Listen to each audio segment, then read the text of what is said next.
आप सबको गोपाल लाजू का नमन। पतित पावन गंगा, एक गाने के बोल याद आ रहे हैं।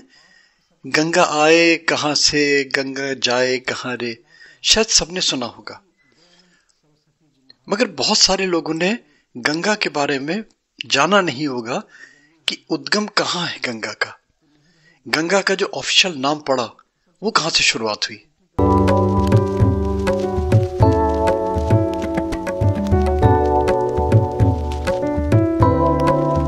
देखिए, अगर गूगल करें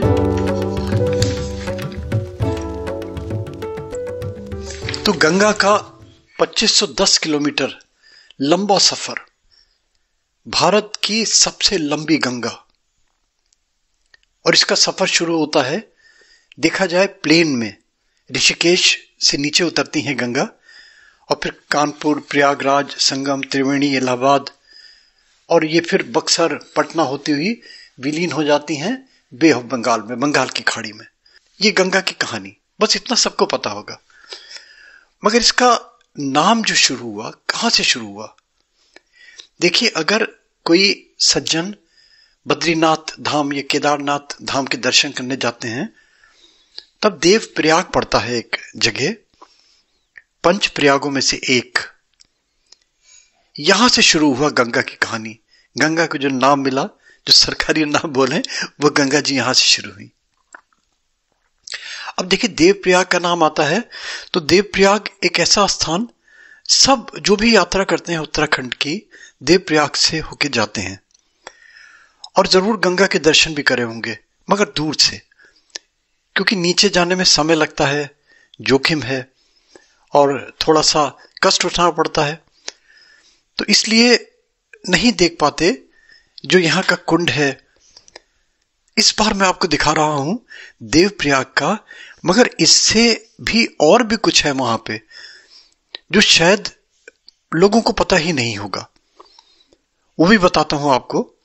मगर उससे पहले देवप्रयाग आए, प्रयास करें 2-4 घंटे का समय निकाल के, यहां जो रघुनाथ जी का मंदिर है, पाषाण मंदिर है ये, इसके दर्शन जरूर करें। देखिए, इस वीडियो में मैं दर्शन करवाता हूं आपको भगवान जी के।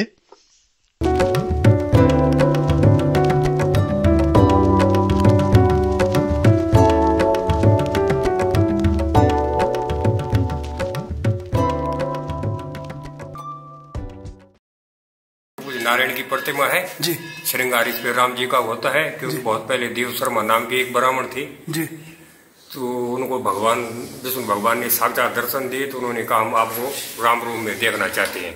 इसलिए चतुर्भुज की नारायण की प्रतिमा है और श्रृंगार इस पे राम जी का होता है। हफ्ते दिन के अलग अलग ड्रेस है, जैसे आज रविवार है, लाल है, ये भगवान राम जी के दर्शन। जय श्री राम, सीताराम सीताराम सीताराम हनुमान, सीताराम सीताराम सीताराम हनुमान। जय श्री राम, जय श्री राम। ये सीताराम सीताराम सीताराम सीताराम हनुमान, सीताराम हनुमान, सीताराम हनुमान, सीताराम हनुमान, सीताराम हनुमान, सीताराम हनुमान। 108 चुड़िया है रघुनाथ मंदिर की। सीताराम हनुमान, सीताराम हनुमान, सीताराम सीताराम हनुमान, हनुमान।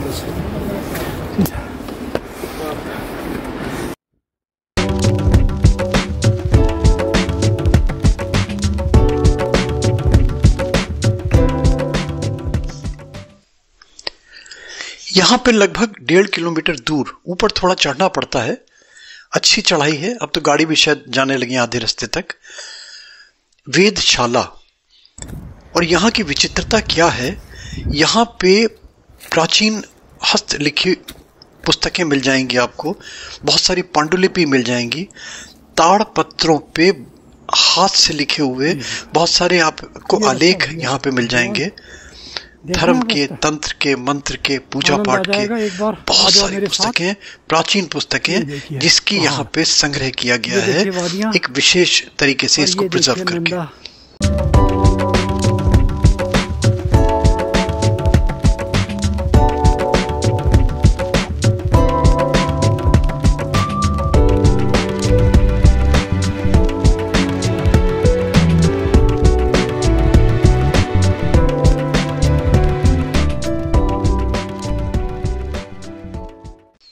मगर इस वीडियो में नहीं बता पाऊंगा क्योंकि विषय लंबा हो जाएगा। अगला वीडियो बहुत जल्दी बना रहा हूं, आप देखिएगा देवप्रयाग की इस विचित्र वेदशाला का। यहाँ पे विचित्र बात ये लगी, आपको यहाँ पे गीता मिलेगी एक सर्कुलर फॉर्म में लिखी हुई 300 वर्ष पुरानी। अचंभा होगा सबको सुन के कि ये जिसने लिखी कौन सी शाही होगी, कौन सी उसमें कलम यूज करी गई होगी, किस शख्स ने लिखी होगी ये। और उससे भी बड़ा अजूबा कि नेकेड आई से किस तरीके से इतने महीन अक्षरों में उकेरी होगी कहानी पूरी गीता जी की, पूरे के पूरे 18 अध्याय। बड़ी विचित्र बातें मिलेंगी यहाँ की वेदशाला में, और भी बहुत सारी। आप देखिएगा जरूर ये वाला वीडियो जो मैं बनाऊंगा। मगर इससे पहले बता दें गंगा की कहानी जो बता रहे थे। देखिए गंगा जी जो चलती हैं, ये अलकनंदा नाम से चलती हैं गंगा। लोगों से अगर पूछें कि गंगा का उद्गम स्थल क्या है तो एकदम छूट सब लोग जवाब देंगे कि गंगा गोमुख से निकली। मगर अगर आप इसकी हकीकत में जाएं, इसको और आपको इंटरेस्ट हो सुनने का, तो बता दूं आपको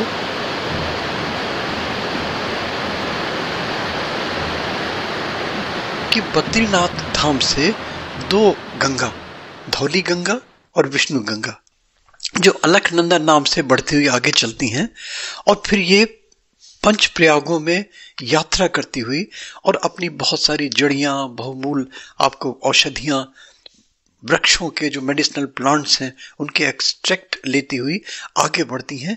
इसकी गुणवत्ता में अगर जाएंगे तो सब जानते हैं गंगा की गुणवत्ता। और अगर आस्था की पराकाष्ठा देखें हिंदू धर्म में, जब तक गति नहीं मानी जाती जब तक कि गंगा का जल किसी के मुख में नहीं डाला जाता। अब गंगा जो चलती हैं, ये चलती हैं फिर विष्णु प्रयाग में होती हुई। विष्णु प्रयाग में इनको एक और नदी मिलती है, धौली नदी। अलकनंदा अपने साथ इस छोटी सी नदी को लेते हुए साथ चलती है। फिर आता है नंद प्रयाग। नंद प्रयाग में मिलती है एक नदी नंदाकिनी। नंदाकिनी नदी, इसका पानी का बहाव, इसकी गहराई और इसके पानी का वॉल्यूम और ज्यादा बढ़ा देती है। फिर एक पड़ाव आता है कर्ण प्रयाग। पंच प्रयागों में कर्ण प्रयाग में यहां से मिलती है पिंडार नामक नदी। इससे आगे फिर बढ़ते हैं तो फिर रुद्र प्रयाग में मिलती है मंदाकिनी नदी। और आगे बढ़ते हैं तो फिर आता है देवप्रयाग। देवप्रयाग यहां पे उत्तरकाशी गंगोत्री गोमुख से निकली हुई भगीरथी गंगा ये मिलती है। और फिर देवप्रयाग में संगम होता है अलकनंदा और भगीरथी का। यहां से बनती हैं फिर गंगा जी। तो यहां से बनती है गंगा देवप्रयाग से, जो ऑफिशियल नाम मिलता है गंगा का, देवप्रयाग की गंगा संगम। यहां पे कुंड, इसके दर्शन कराए, यहां का श्रीनाथ मंदिर, यहां का रघुनाथ जी का मंदिर, इसके आपको दर्शन कराए। इस छोटे से वीडियो में गंगा जी का सफर पंच प्रयाग से होता हुआ बताया मैंने आपको। मगर अगला वीडियो जरूर देखिएगा जो यहाँ की वेदशाला को लेकर दिखा रहा हूं। विशेष रूप से जो गुह्य विधाओं में इंटरेस्टेड हैं, जो एस्ट्रोलॉजी में इंटरेस्टेड हैं, वो जरूर देखें, क्योंकि यहाँ की जो पुस्तकें मिलेंगी आपको प्राचीन, वो बहुत विचित्र संग्रह किया है यहाँ पे। और एक रिक्वेस्ट लास्ट में जरूर करता हूं, लाइक, सब्सक्राइब, फॉरवर्ड, एक नोटिफिकेशन बेल छोटा सा आता है ना, इसमें प्लीज जरूर क्लिक कर दिया करें। ऑल का बटन दबा के हमारे जितने भी अपडेट्स हैं वो सबसे पहले आपको मिलेंगे। और ऐसे ऐसे प्लेसेस गुप्त हैं, सुप्त हैं, लुप्त हैं, मंदिर हैं, पर्सन्स हैं, उनके लेके पर्सनली जा के इस अवस्था में लाता हूं जाके आप लोगों के लिए, ताकि आप लोग आनंदित हों और वास्तव में लाइव आनंद उठाएं आप मेरे वीडियोस का। थैंक यू दोस्तों, thanks for hearing Gopala ji.